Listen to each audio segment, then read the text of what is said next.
The election, the heart of U.S. democracy, is at the center of the debate. But before we tell you how, a little background.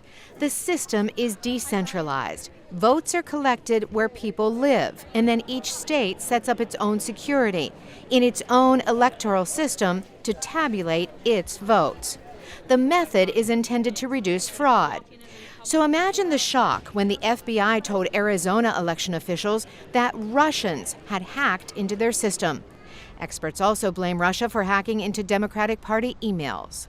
Tell me about your trip. A former U.S. ambassador to Georgia and Kazakhstan, William Courtney, writes that Russia will be seen as, quote, a rogue elephant if it continues its disruptions. Great powers have to work with each other to accomplish objectives. So the United States and China, for example, are working together on the global warming issue.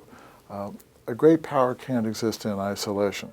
Republican presidential nominee Donald Trump told an interviewer on a Russian TV network that he doubts Russia was involved.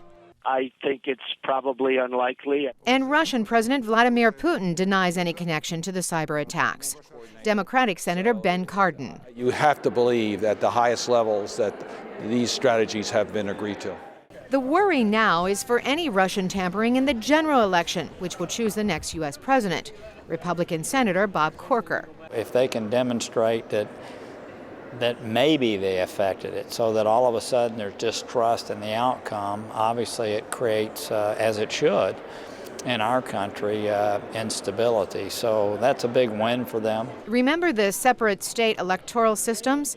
Courtney suggests the Department of Homeland Security should protect election systems as part of the nation's critical infrastructures. And that would mean that the U.S. government would be actively involved to encourage those organizations to have good cyber hygiene, to have good antivirus protections and other things.